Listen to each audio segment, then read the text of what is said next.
Hello বন্ধুরা, তোমরা সবাই কেমন আছো? আশা করি ভালো আছো। তোমাদের ভালোবাসা আমিও অনেক ভালো আছি। কড়াইতে তেল দিয়েছি, তেল গরম হয়ে গেছে। এবার দিয়ে দেবো কটা সাদা জিরে সম্বার। এখানে আমি ধনে জিরে আর লঙ্কার গুঁড়ো দিয়ে রেখেছি। মশলাটা দিয়ে দেবো, কেননা আজকে শুক্রবার, তাই নিরামিষ রান্না। এইবার দিয়ে দেবো হলুদ গুঁড়ো। আমার এই নিরামিষ হলুদ গুঁড়োর চামচটা খুব ছোট, এই জন্য বারবার করে দিতে হয়। যা পড়ে গেল। দিয়ে দিলাম হলুদ। এবার দিয়ে দেবো লবণ স্বাদ মতন, দিয়ে মশলাটা কষিয়ে। দেখো মশলা কষানো হয়ে গেছে, মশলার গা থেকে তেলও ছেড়ে দিয়েছে। এবার দিয়ে দেবো ভেজে রাখা আলু, দিয়ে আবার একটু কষিয়ে নেব। হয়ে গেছে কষানো। এইবার দিয়ে দেবো জল।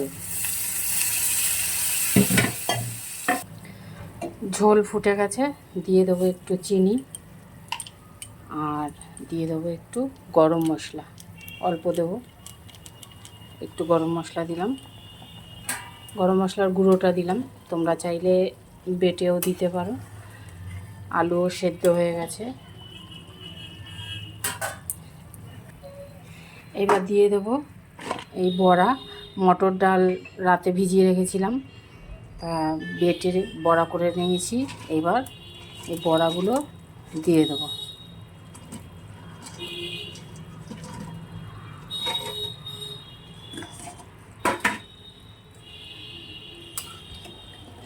একটু ঝোল ঝোল রাখতে হবে, না হলে বড়াতে সব টেনে নেবে।